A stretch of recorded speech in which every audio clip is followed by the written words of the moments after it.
to senior White House correspondent Peter Doocy, who is fresh off of this long White House briefing just a short time ago, and he got a question in there. Hi, Peter. And Martha, you look at the last couple months here at the Trump White House, they hit a lot of roadblocks as they tried to shrink the size of the federal workforce. That included when they offered every federal employee an opportunity to resign in exchange for a severance package. But during a shutdown like the one that started last night, not all those roadblocks are in place anymore. And so mass firings of federal workers could start this soon. 2 days, imminent, very soon. You will expect more announcements right now. Is it just not unclear, or are you waiting? No, it's not unclear. All of those things are very synonymous with one another. These rifts are unfortunately going to happen very soon. The opposing sides of the shutdown are really at loggerheads. Republicans and Democrats are accusing each other of lying about taxpayer funding for illegal immigrants getting health care. But the vice president is surprisingly optimistic about the chances of Democrats crossing the aisle. Is this going to be a long shutdown? You know, I don't know. I can't predict what congressional Democrats are going to do, Peter, but I actually don't think it's going to be that long of a shutdown. This is a pure guess from the Vice President of the United States, because I think you already saw some evidence that moderate Democrats are cracking a little bit. They understand the fundamental illogic of this. And Democratic leaders are accusing the White House of being racist for posting that meme of Hakeem Jeffries wearing a sombrero. Vance says that he doesn't understand why they would say that, but he promised that the sombrero memes will stop if Democrats vote with Republicans to open the government back up. Martha? Okay. Peter, thank you very much. Peter Doocy at the White House. Well, there are some signs of buckling in the Democratic contingent on Capitol Hill when it comes to the shutdown. A few have broken ranks to back the Republican short-term fix, but many others are promising to stand firm. Senior congressional correspondent Chad Pergram tells us tonight what is happening on Capitol Hill right now. Lawmakers on both sides flexing their muscles on the first day of the shutdown. We refuse to be double rubber stamps for Donald Trump. I'd rather be us than them right now. So to me, I think we have a higher pain tolerance. But Democrats are starting to bleed votes. Yesterday in the Senate floor, the cracks started to appear in the Democrat base. 3 senators who caucus with the Democrats have now voted twice for the interim GOP spending bill. Nevada Democrat Catherine Cortez Masto among the defectors. It was important for me to vote against a shutdown. The American public is looking at Congress and saying, what are you doing? We solve these problems. Maine moderate Jared Golden was the only House Democrat who voted for the House GOP plan to fund the government. Golden accused his party of bowing to the demands of far-left groups. That's a pretty harsh statement from one of your own members. Do you refute that? Defending access to health care that's affordable, that's not partisan. That's as American as baseball, motherhood, and apple pie. The shutdown prompted a coalition of about 20 bipartisan senators to seek a shutdown escape hatch. They're looking at a spending Band-Aid and a short-term renewal of Obamacare subsidies. The conversation we're having is just the beginning conversation about what a compromise could look like. Nothing's been reached, but there are some Republicans that earnestly want to solve this. The White House says Democrats want to spend health care dollars on illegal immigrants. We turned off that money spigot to health care funding for illegal aliens. The Democrats, in their legislative text, want to turn it back on. Democrats deny the GOP claim. That is a lie. They are lying. They are not They are lying. Well, they are not lying. They are lying.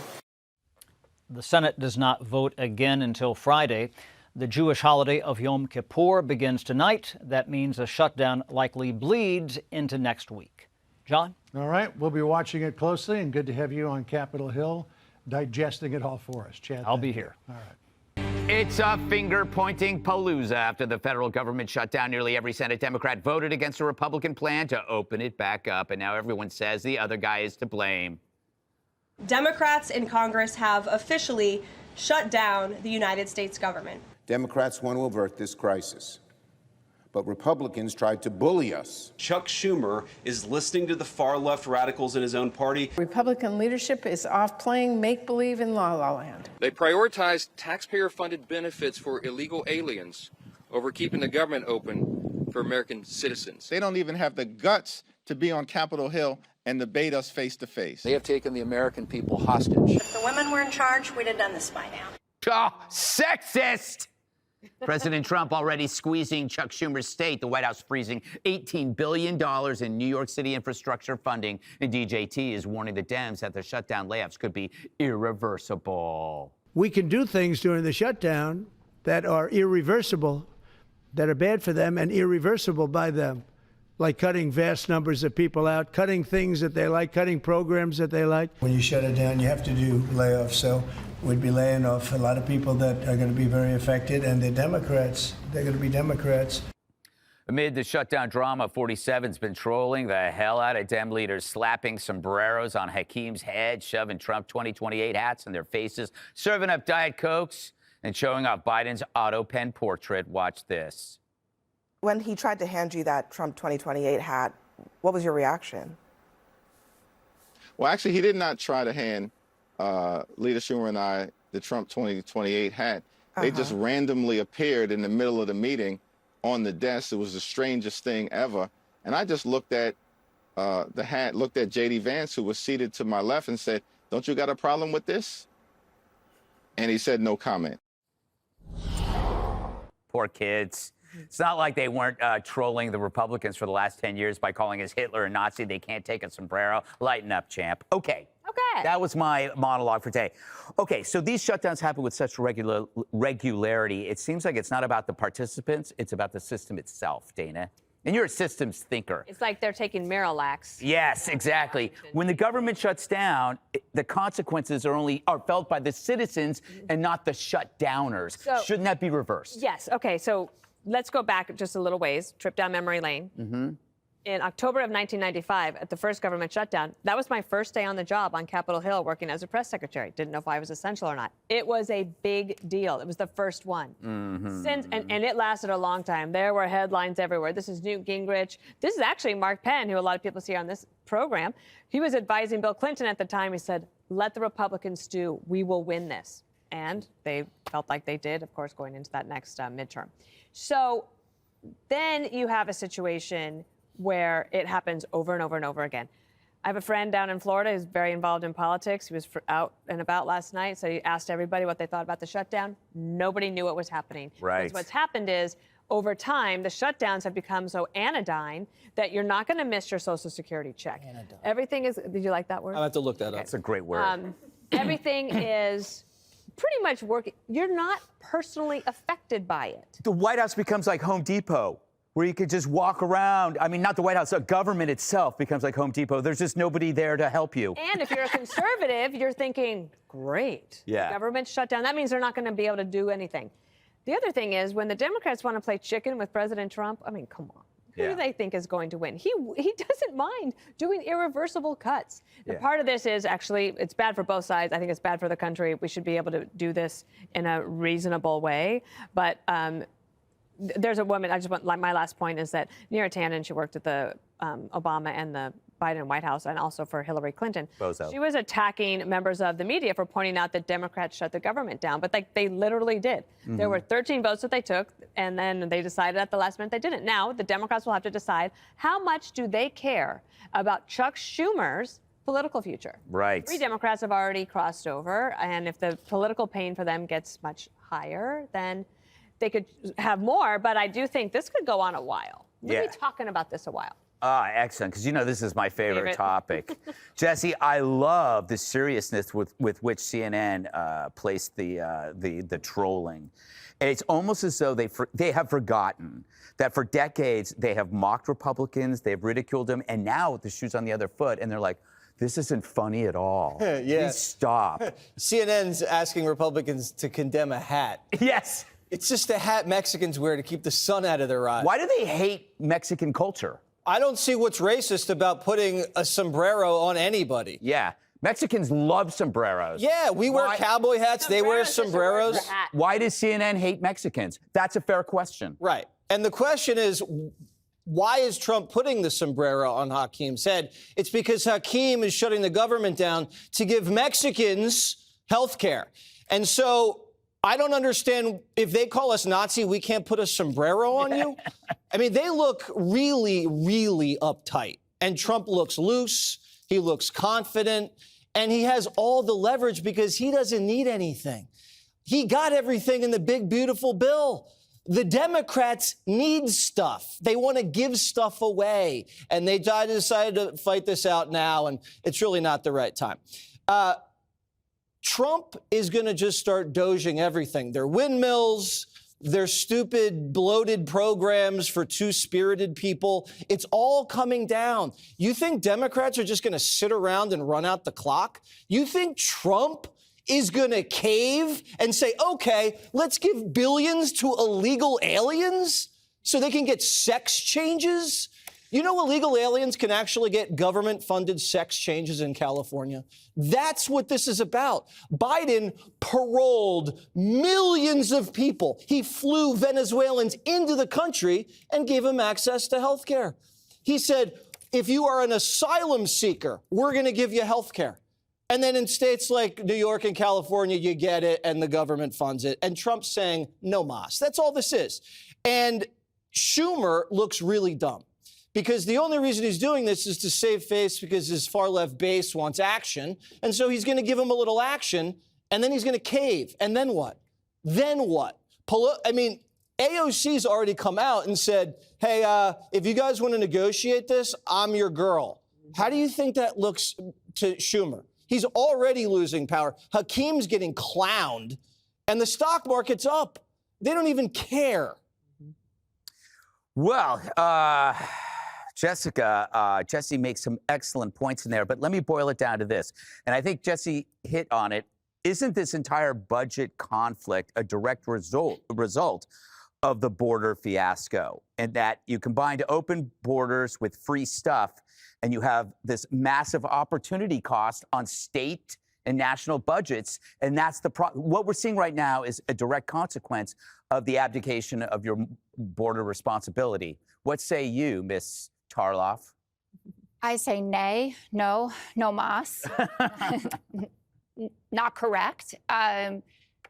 The border crisis, which was a real crisis that I acknowledged here on the television, did not make the GOP go for all the provisions in the reconciliation bill and give massive amounts of tax cuts to billionaires and take away Medicaid coverage from the poorest Americans. They did that themselves, irrespective of whatever happened at the border. Medicaid yeah, they did do that. To who? Actually, yes, and to cite it again, just listen to Josh Hawley talk about it if you don't believe me.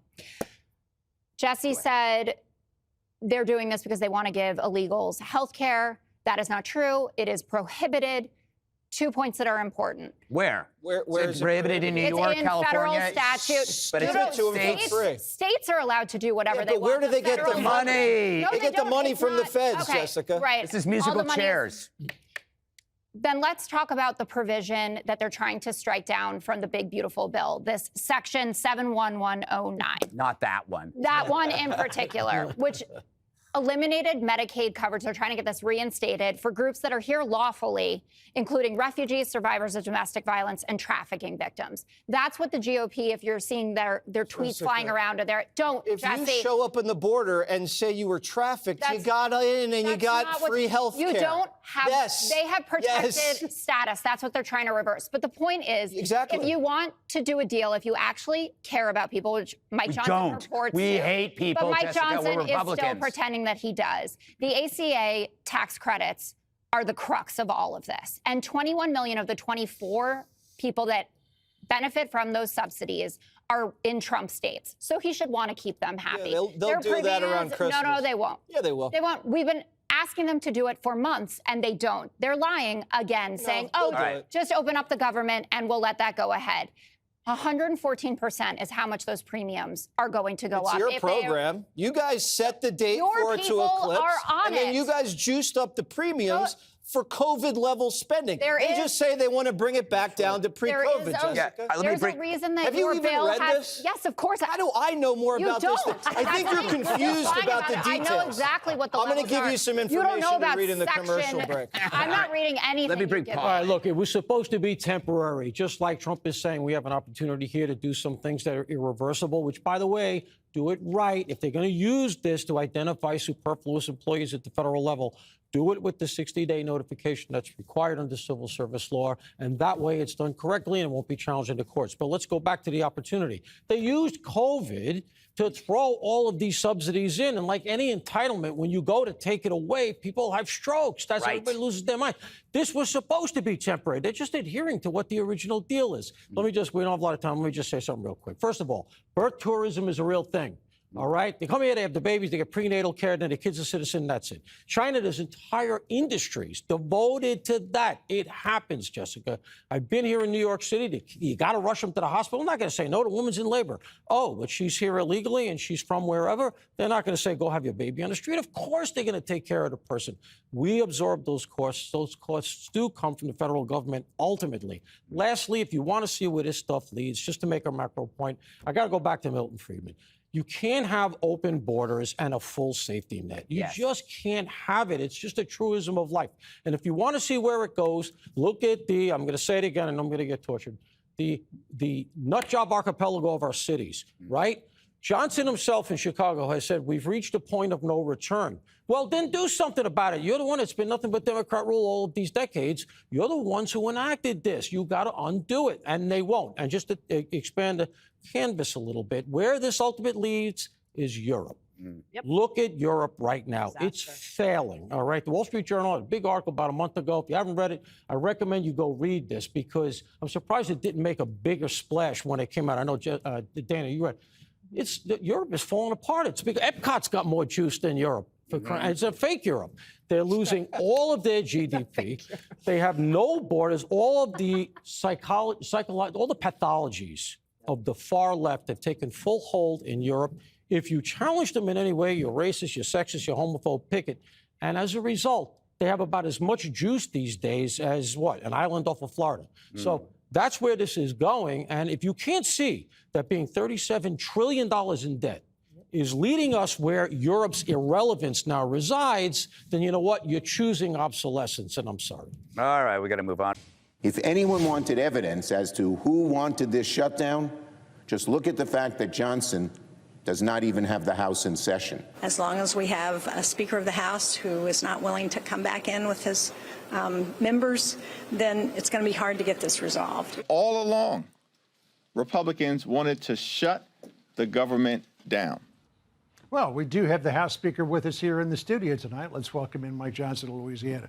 Good to see you, sir. Thank you for taking the time. I know that you have been very busy today. Busy day. Those clips are hilarious to me. The House did its job. The House Republicans did our job. It's been over 2 weeks. We passed that continuing resolution. It's clean, it's simple, it's 24 pages in length. We were simply trying to buy time. And this is really important for everybody to remember, John. The reason we're doing this is that the appropriators are trying to rebuild the muscle memory to do appropriations to spend taxpayer dollars responsibly. And that takes 12 separate appropriations bills. We were doing that, working through the process. We ran out of time. We need 7 more weeks. So we put a clean CR on the table, assuming that everybody, all the Democrats, would do the right thing. They've rejected it now 3 times as of today. The Senate Democrats, 44 of them, have voted that CR, the clean CR, down. And they proposed Chuck Schumer's version, which is a dirty CR. Why do we say that? Because he wants to add $1.5 trillion in new spending to a 7-week stopgap measure. And they want to give health care to illegal aliens, claw back the funds that we put in for rural hospitals and all sorts of other mayhem. We can't do that. We're just not going to do it. So this is the real point of contention here. I mean, obviously, they want to restore some of the cuts that were enacted in the big, beautiful bill when it comes to Medicaid funding, et cetera. But Democrats insist our bill does not provide federal dollars for health care for illegal immigrants. And you say what? I say they obviously have not read their bill. This counter proposal that he filed, everybody can Google it, go pull it up. It's on the Senate's website and in the legislative text. Go to page 57 of Chuck Schumer's bill and look at section 2141. It says right there in plain language they want to repeal the health provisions of the One Big Beautiful Bill. I do part ways with you here on this idea of plain language. Well, okay. I read that whole section. It might as well be written in Mandarin. And that's probably why the Democrats don't understand what they filed. But if you interpret that and you get through all the subsections, what you realize is they're trying to take out in its entirety the reforms that we put into the Big Beautiful Bill pertaining to health. And why is that so important? Because what we did was we strengthened the Medicaid program by making sure that ineligible recipients are not on the rolls. The CBO, the Congressional Budget Office, on August 25th published a letter, and they said this is going to do exactly what Republicans said.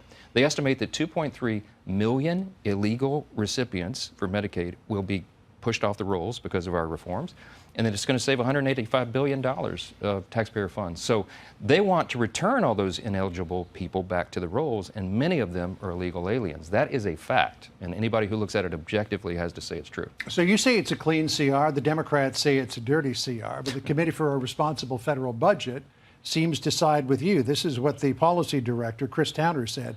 The House CR is just about as clean of a CR as you could get. They really did seem to not want to rock the boat with it.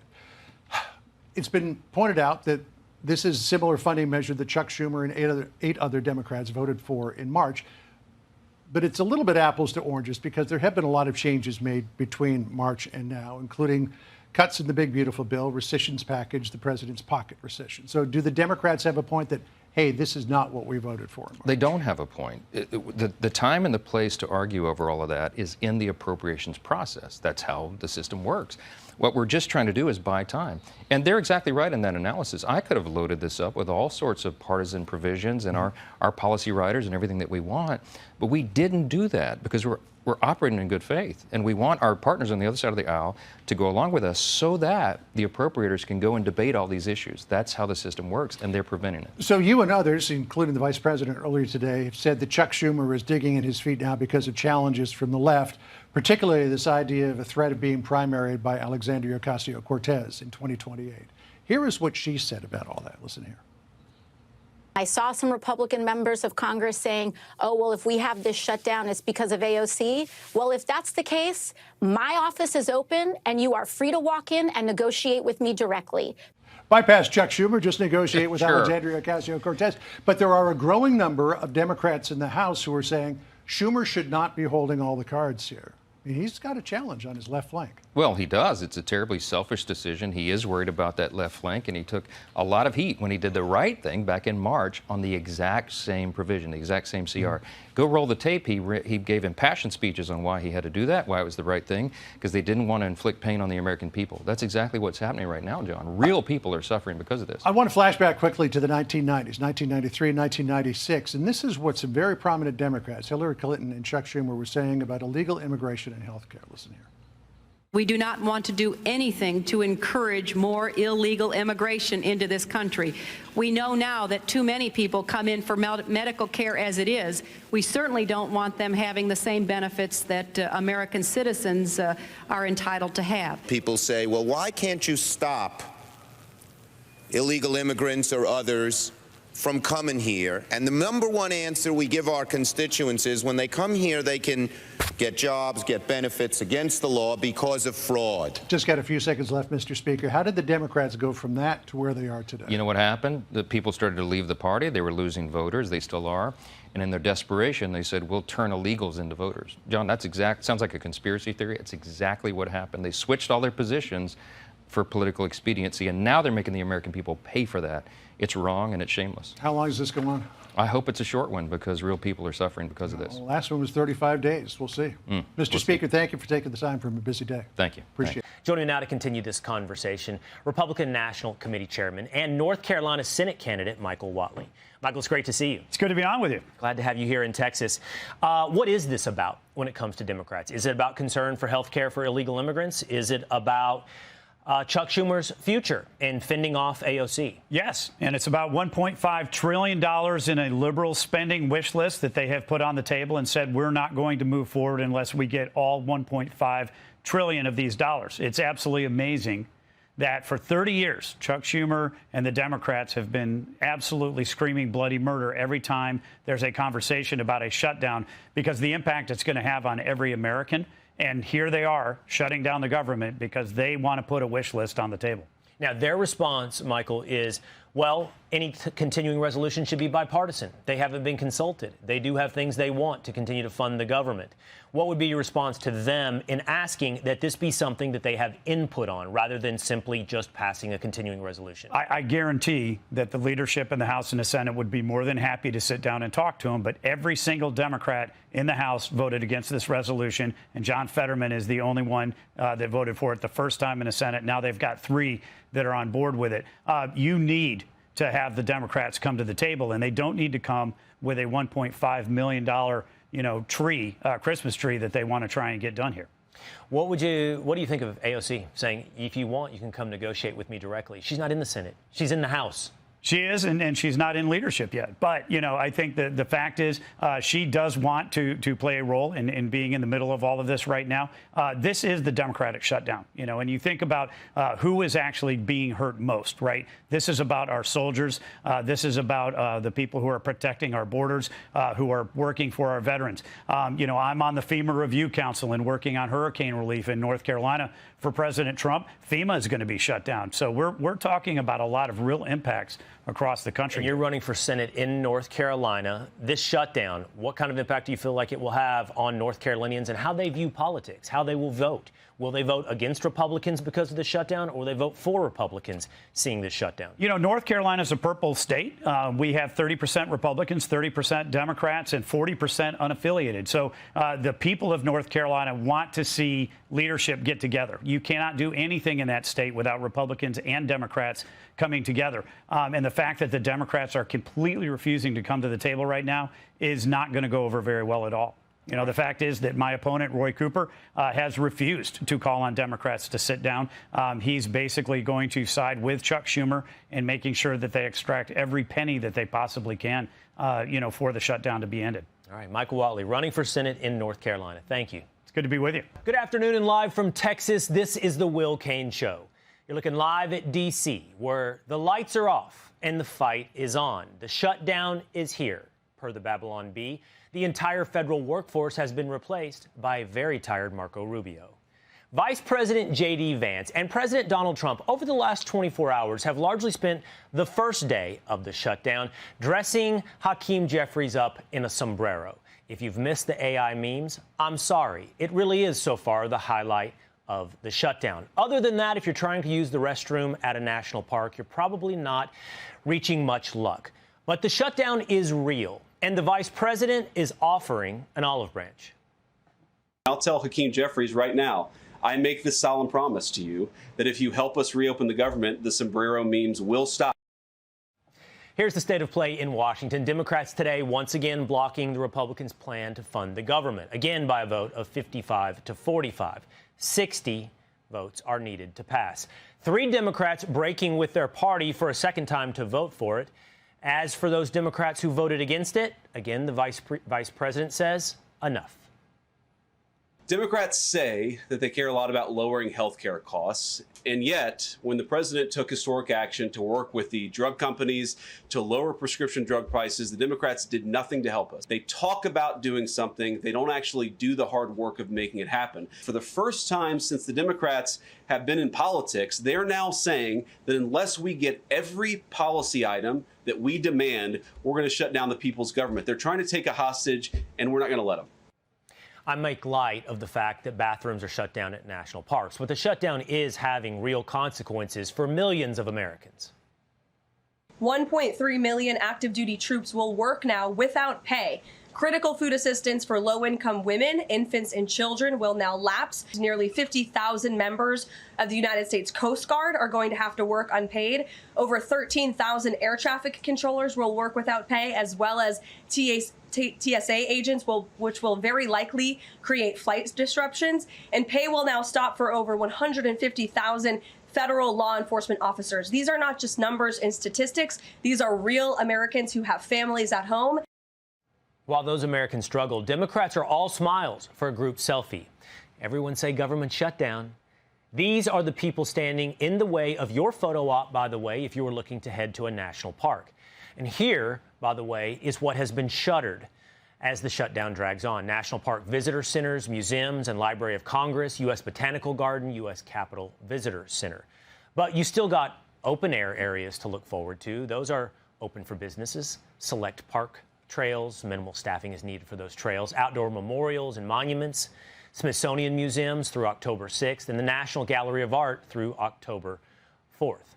So, this shutdown, what is it about? Well, to listen to Democrats and Republicans, it is about health care, and it is about health care specifically for illegal immigrants. But both sides are accusing the other of lying. The Chuck Schumer AOC wing of the Democratic Party shut down the government because they said to us, we will open the government, but only if you give billions of dollars of funding for health care for illegal aliens. That's a ridiculous proposition. It's a total, absolute effing lie. And why are they doing it? You talked about clicks and emotion. That's some of the reason. But I'll tell you the real reason. They're afraid of the truth. They know that what they've done to health care has decimated health care for so much of America. Total, absolute effing lie, sticking to his talking point from last night when Schumer wrote on X, "This is a lie. Not a single federal dollar goes to providing health insurance for undocumented immigrants. Not one penny. Republicans would rather lie and shut down the government than protect your health care." Well, I care, Senator, about the truth. So what is the truth? The truth is that in that post and in what you are saying, the lie is in the language. Insurance. This is not about insurance for illegal immigrants, but how illegal immigrants receive health care that is paid for by the U.S. taxpayer. Here's how it works. Temporary protected status holders count as lawfully present in the United States under the federal rules. There are about 1.3 million people here with temporary protected status. Now, those illegal immigrants can go to an emergency room and get medical treatment. That bill is passed from the hospital to the federal government, where the bill is paid by you, the taxpayer. And by the way, if you've ever been to an emergency room, you know it's not full of people simply with gunshot wounds. It's full of people, illegal immigrants as well, with any number of health maladies. All of that care being passed on to the federal government being you, the taxpayer. The Republicans are looking to cut that subsidy from the federal government to hospitals to ensure that illegal immigrants continue to get that health care. And that is what Democrats are fighting to keep. That money being funded down to the local level to ultimately fund the health care of illegal immigrants. Now, I could spell all this out, and I did to some extent, but it's easier for me to just let you hear the vice president.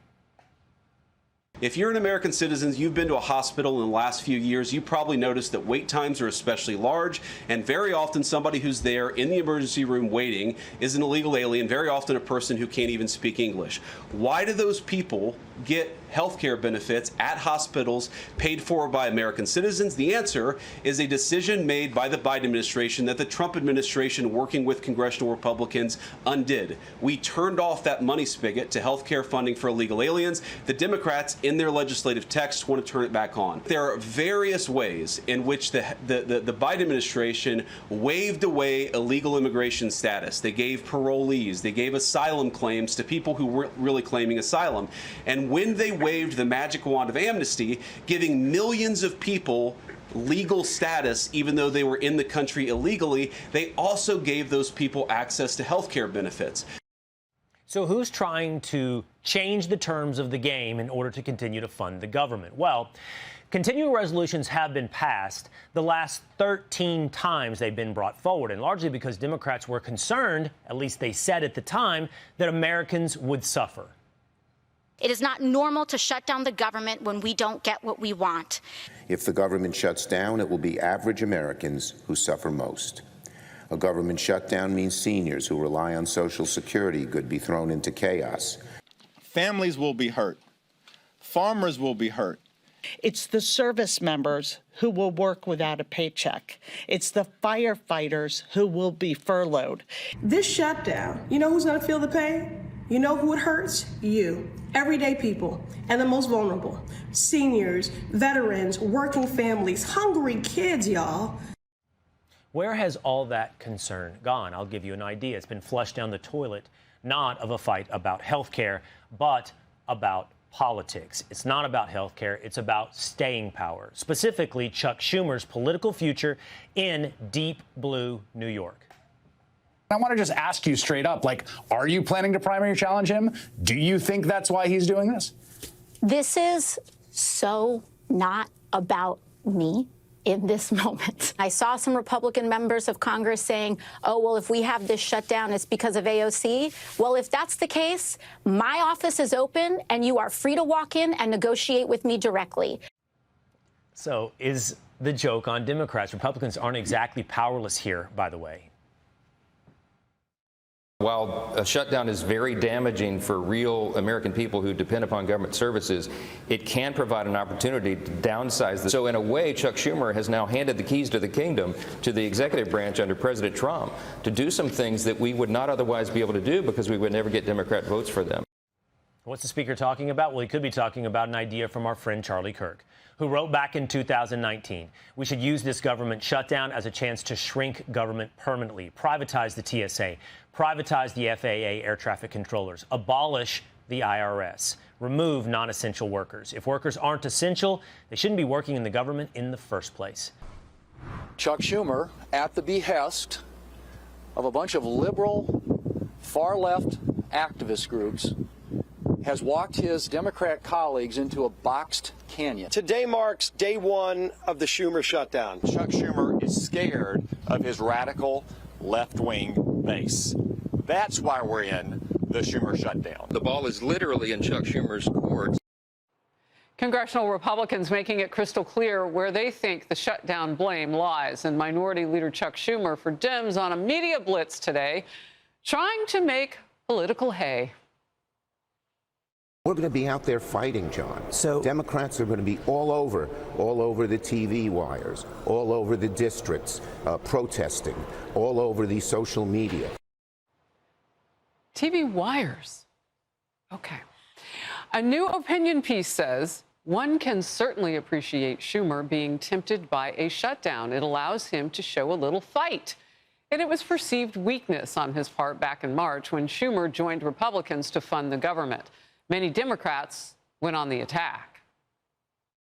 I think there is a deep sense of outrage and betrayal. And this is not just about progressive Democrats. This is across the board, the entire party. I believe that Senator Schumer probably did what he thought was best, but I don't think that it met the moment. The idea that Chuck Schumer is the only one that's got a brain in the room and the only one that can think through all of the pros and cons is absolutely ridiculous. I think the Senate leader made an enormous miscalculation. I myself don't give away anything for nothing. And I think that's what happened the other day. I was worried that she was going to have a word we'd have to bleep there. Anyway, a headlines calls Schumer's switch up a bad shutdown bet, a big leadership test, and a big gamble. Another says Democrats are embracing it despite political perils. And focus now, Tiffany Smiley, former Senate candidate and Endeavor PAC founder, and Yemisi Egbewale, former Biden press office chief of staff. Look, I call him stuck Schumer. I mean, he is stuck between a rock and a hard place right now. Is he bending to the far left in your party? What's happening? I think in March, had he capitulated to a shutdown, he would have been bending. I thought the examples of the members who were upset with him were very interesting because they do represent that progressive far left base. But I think Nancy Pelosi hit it on the head when she talked about it in March. She said you gave away a lot for nothing. And so what he showed in March was a lack of strategy. And what we've seen from Jeffries and Schumer is a lot of criticism since then. And so now he really has to operate from a place of strength and not hope. We can't hope that we'll come to some negotiating table after we restore the government from a shutdown. He's got to show strength here. I had on Senator Marsha Blackburn of Tennessee earlier this hour, and we were talking about the number that sticks in everybody's brain right now. It's a sweetener. It is $1.5 trillion in spending for 7-week CR. That's what Democrats want. It's like a bribe.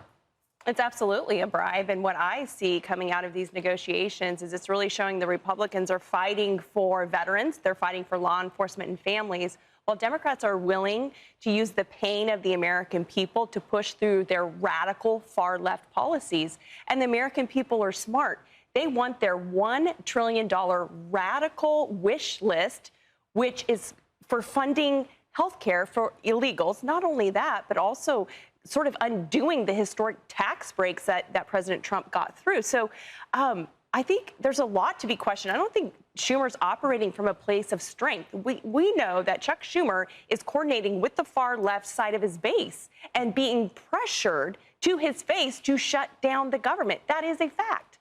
Yeah. Quick last thought, we'll move on. He's working to save health care for middle-class Americans, these subsidies. You two do not agree on that. Because we know how much it costs to have illegals in the system and to pay for their health care. Is there a way to negotiate some of this, though, outside of getting the government to open back up and just letting it stay open and through November? Like, can if they're realistic, if they want to be realistic and fight for the American people, I think there are moderate Republicans that want to extend the subsidies at least for another year. I mean, I think it costs more to take away access. 7 to 10 days just to patch up where they are right now.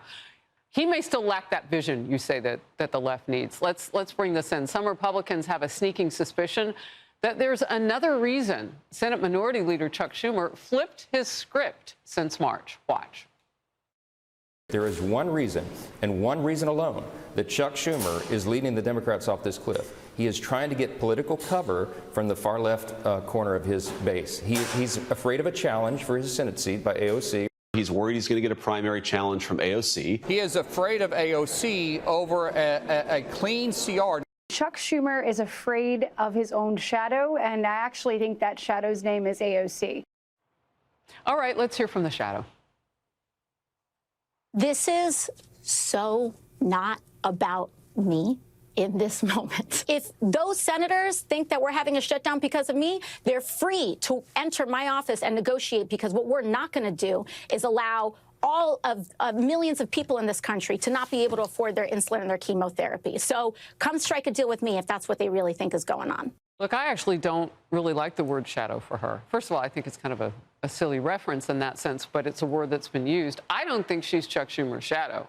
I think she's standing in front of him. What do you think? I think Senate Minority Leader Chuck Schumer has been operating in neutral when he was paired with Senate Majority Leader Mitch McConnell. Now that we've got John Thune, we're seeing really strong leadership from the Republican side, and I don't think that Schumer has met the moment. And so it makes sense that people are turning to AOC a little bit here. Can she beat him in New York if she decides I think to? she absolutely probably could, and that's a good thing. Hey, look, I think the Democrats need to look at the most recent Quinnipiac poll that showed 3 out of 10 voters actually do not have a favorable view of the Democrat Party, and they're playing right into that polling.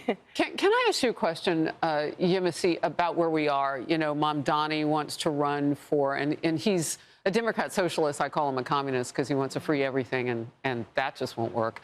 But if he's in office as mayor of the city and AOC then tries to run for a district that Schumer has now, are we seeing a capitulation in some ways to the far left? I mean, that's what I would call him. He's so far left, he's a communist.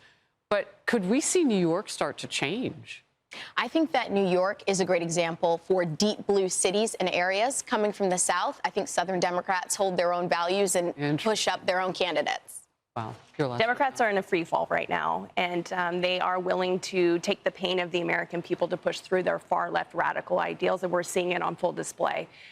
So they need to be realistic. President Trump has applauded Senator Fetterman in Pennsylvania for his vote. That's right. And we need more Democrats to jump on board if they want to have a shot to win in the future. Right. You had those 2 Democrat votes, Fetterman and Cortez Matos, and also an independent and Angus King. So we'll see if we get more Dems. Yep. It'll be interesting.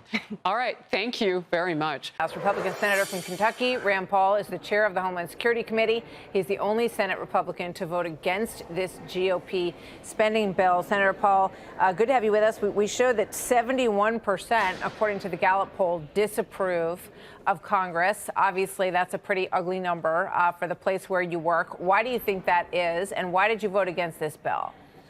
You know, historically, when you look at polls of Congress, everybody hates Congress in the generic, but people tend to like their own congressman a lot better than that. So most incumbents actually have the reverse of those numbers.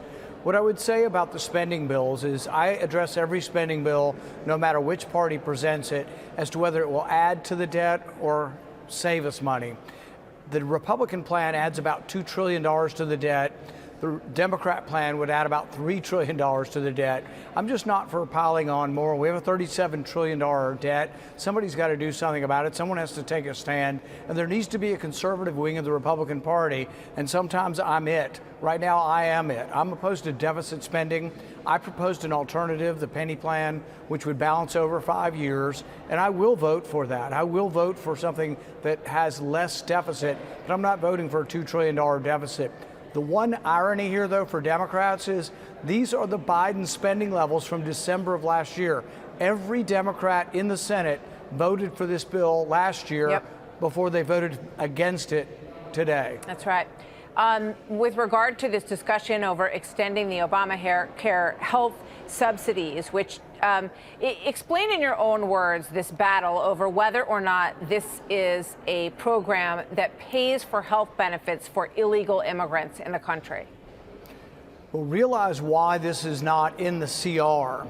This spending was put in by Democrats. No Republicans voted for it, and it was set to expire. It was put in as a temporary program during the pandemic, and it was scheduled to expire. That's why it's going to expire, or it would be part of the CR. Whether or not illegal aliens get these benefits is a debatable question. There may be written rules that say they shouldn't, but the question is, do they? A good example of this is in voting. Illegals are not supposed to vote, but the superintendent of schools in Des Moines was receiving $300,000 and was registered to vote and was voting in Maryland. It's illegal for an illegal alien to vote, but they are voting. So I think both sides might be correct on this, but the bottom line is, will Democrats be able to keep up this ironic or hypocritical view of voting against something they did vote for only 9 months ago? I think they cave within a few days. They'll eventually say, well, the president has now promised to negotiate over the Obamacare subsidies. That's the way this will end. And the negotiation, though, will ensue after the government opens back up. So I know you were in favor of DOJ cuts, which we haven't heard a lot about lately. Do you think it's meaningful? Here's President Trump real quick on this, and then I want to just ask you for a quick answer, if I could, Senator, out of this. If DOJ is already reducing the federal workforce, why is it necessary to link more federal jobs cut to a shutdown? Well, the Democrats want to shut it down, so when you shut it down, you have to do layoffs. So we'd be laying off a lot of people. Will that actually happen? There's a lot of debate over whether or not those people would just be furloughed. I think it depends on how long the shutdown is, but government does need to shrink because our deficit is still $2 trillion a year. DOJ did some good things, but that's another problem with the current CR, is it wipes out those things. Foreign aid will come back. So all the cuts we got to foreign aid through the rescission packages and through DOJ, which I supported and wholeheartedly still support, they're coming back with the CR. The Republican CR reinstitutes foreign aid. So there are a lot of things that are in the details that people need to learn about this. A lot of work to take another step backward. And as you pointed out, taxpayers pay in $5 trillion and the expenditures are $7 trillion. So it doesn't work out that well in any other environment except the government.